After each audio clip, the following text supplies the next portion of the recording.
This is Shoko Tendo, daughter of a Yakuza boss, born into a brutal life of betrayal, abuse, and heartbreak, a reality that most people would rather pretend doesn't exist.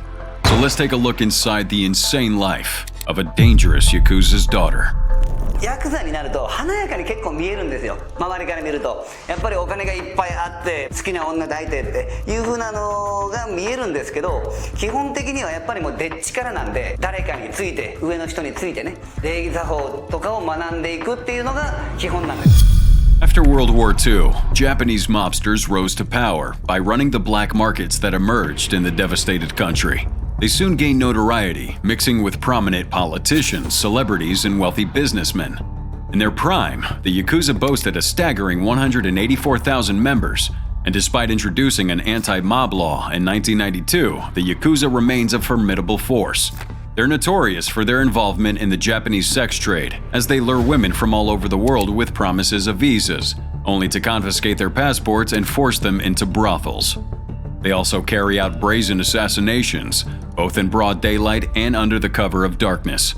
Despite their violent reputation, the Yakuza have managed to cultivate a white-collar image, complete with offices, registered members, business cards, and press conferences. They were portrayed in popular media as protectors of traditions and the true heirs of the Bushido Code of Honor. They were even praised for their swift response to the 2011 earthquake and tsunami relief efforts, delivering supplies to evacuation centers before the Japanese authorities. And throughout the years, many male members of the Yakuza have been put under the spotlight, highlighting their lavish life, power, and violence. However, much less is known about their wives, daughters, and lovers. Shoko Tendo has been all three. Daughter of the Yakuza. 1968. Shoko Tendo was born as one of four siblings to parents Hiroyasu and Satomi. Her family was very rich, and her childhood home was a magnificent mansion that was always full of visitors, whose bodies were covered in tattoos.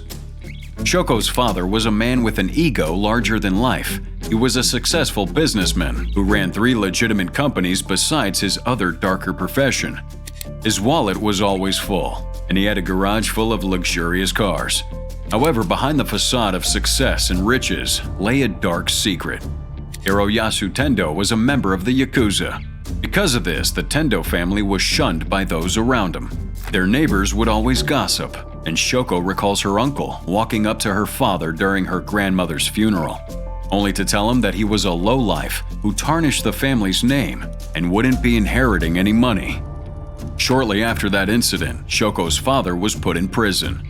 In those days, children between the ages of 4 and 14 weren't allowed to visit prisons, so Shoko and her siblings spent years without seeing or talking to their father. At that time, the mother stepped up and took over running all the business and watching over the younger gang members. Shoko was also dealing with another difficulty of her own. Every day in school, she had to face the cruel taunts and bullying of her classmates. It was a constant reminder that she didn't belong. And to make matters worse, even her teachers seemed to look down on her because of her father's profession. Shoko knew that telling her mother about the situation would only add to her already heavy burden, so she kept it all bottled up inside and never cried or skipped school unless she was really sick. One day, she was home from school with a fever when one of the younger Yakuza in her dad's gang slipped into her room and tried to assault her. She managed to kick and punch her way out of his grasp, but sadly, the incident would be first of many in a life filled with abuse and trauma. A downward spiral. When her father was released from prison, Shoko thought things would return to normal, but the man who stepped out of the prison gate was a far cry from the composed figure she remembered. He started going to these fancy bars every evening, spending money like it was nothing. And he'd come home in the middle of the night with hostesses on his arm. And whenever he was in a bad mood, he'd roar at the top of his lungs and go into a rampage, destroying everything in the house.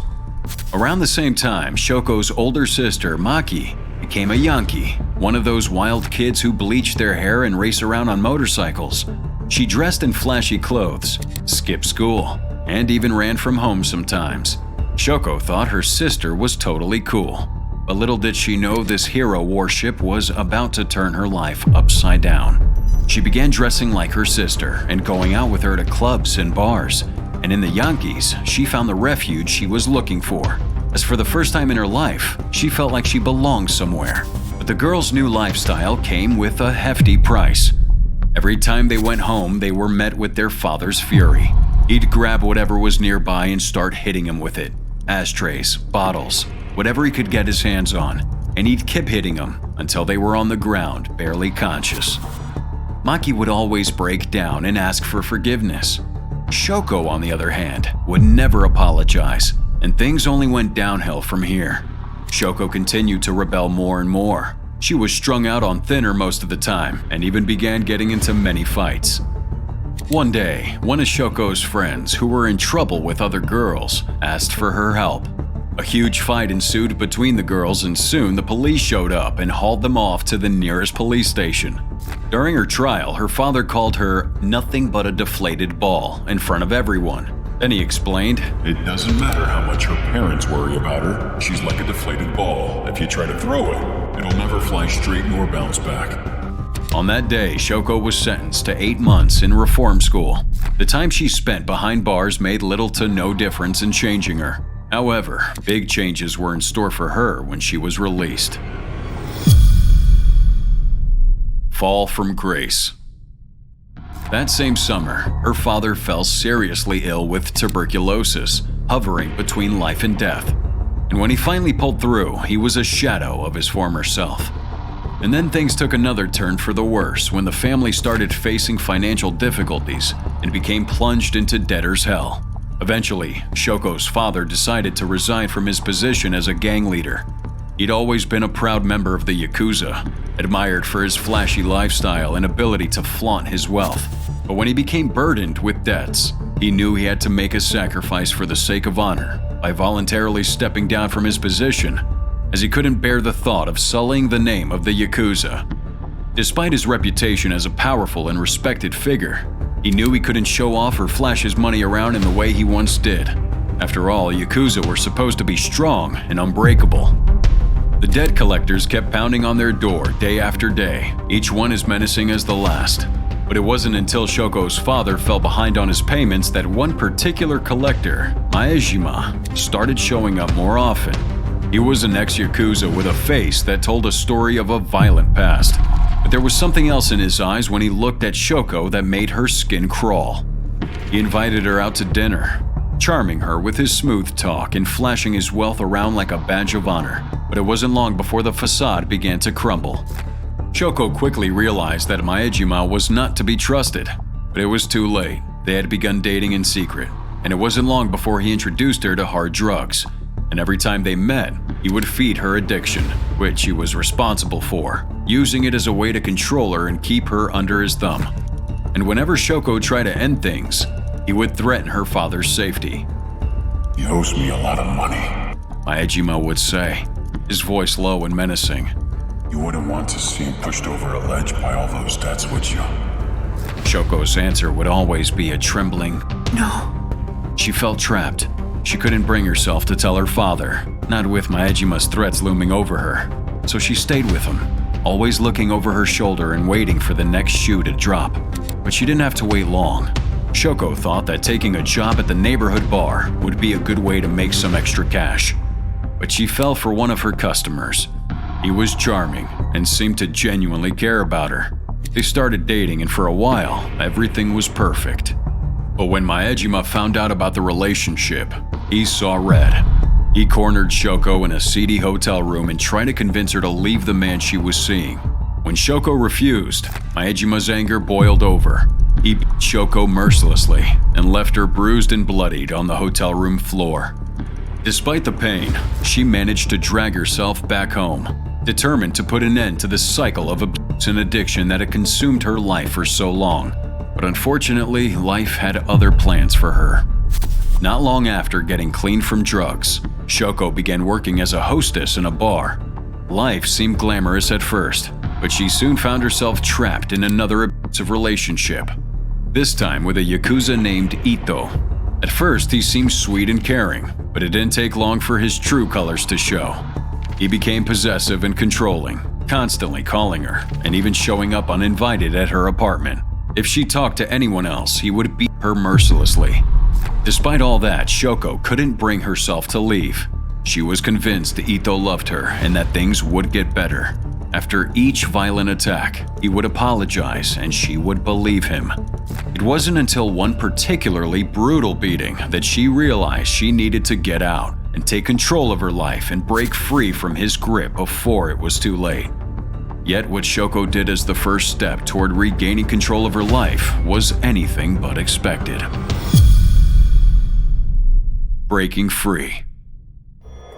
Transfixed and true to her character, she impulsively decided to get herself tattooed from the base of her neck down to the tips of her toes, with a design centered on a geisha with a dagger in her mouth, and on each of her arms was a tattoo of dragons. Despite living in a country where tattoos still carried a stigma associated with the underworld, Shoko never regretted her decision to get them. In fact, as she distanced herself from the Yakuza, she found herself drawn even closer to their symbolism. It was a paradox she struggled to explain, but to her, the tattoos were a visual representation of her journey, a testament to her resilience and perseverance. Shoko's life took a positive turn after getting her tattoos.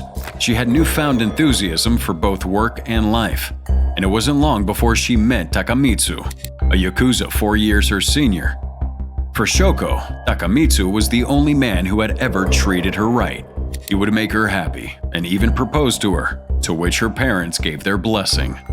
However, some people in Taka's life knew about Shoko's past with Ito and his obsessive behavior. They warned Taka to stay away from her, but he always told them he loved her and would never leave her. But unfortunately, Shoko's past would soon catch up with her. It was just another morning for Shoko until Ito appeared out of nowhere and attacked her. With a sudden blow to her face, Shoko fell to the ground and Ito's relentless kicking continued. He grabbed a nearby plant and shattered it over her head. She was covered in dirt and broken pieces, too weak to even raise a hand to protect herself. It seemed like Ito would never stop until he finally snapped out of his frenzy and left her there, unconscious. Taka's rage boiled over when he found out about Ito's brutal attack and wanted to kill him. But Shoko was terrified at the prospect of losing Taka, either to death or imprisonment. She took a daring step and called Taka's boss to put a stop to his vengeance. When Taka returned, Shoko could sense that something harrowing had happened. As she probed him for details, he finally confessed to beating Ito to a pulp. But there was more.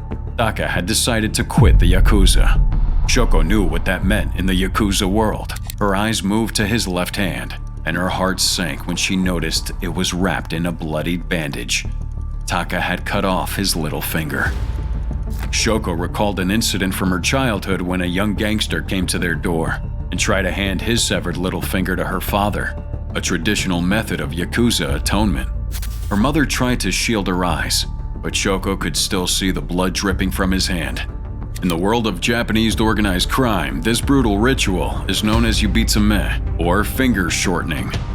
何かをしたから指を詰めるっていうその一つのことってないんですよ。例えば僕がこれ落とした理由もう僕ここないんですけど、落とした理由っていうのは僕の親分さん、僕が親父って言ってた人ですね。ちょっとしたこう嘘をついてしまったんですよ。その嘘をついた時に僕がなんかもうすごく好きだった親分なんでちょっと耐えれなくなってこの人を裏切ってしまった。それで僕詰めたんです。This practice dates back to the 18th century when pinky fingers were crucial for gripping the Japanese kendo sword.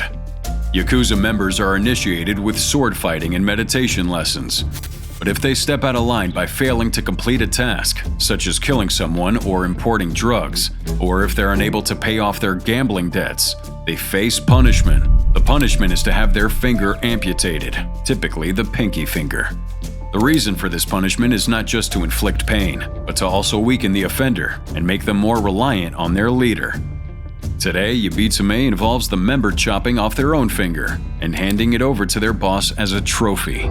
If gang members continue to offend their bosses, they may face further yubitsume or expulsion from the gang, leaving them alone in a world where they'll forever be marked by their tattoos and scars, shunned and condemned by society. Taka and Shoko decided to take their chances and moved to Yokohama.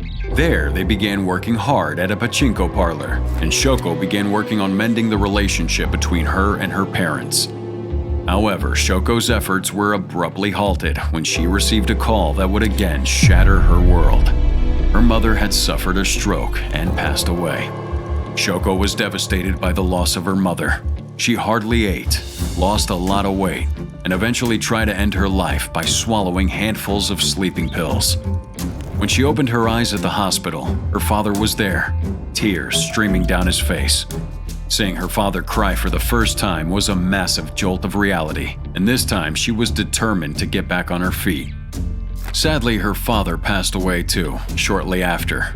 But instead of sinking into depression, Shoko became more determined than ever before. She channeled her energy into achieving her goals and striving for success, and she did just that. Her memoir, Yakuza Moon, Memoirs of a Gangster's Daughter, took Japan by storm in 2004, revealing the inner workings of the Yakuza and shedding light on a secretive and little understood world. The English version of the book garnered even more attention, touching the hearts of readers worldwide. Today, Shoko's a shining example of resilience and empowerment, inspiring women around the world to do the same.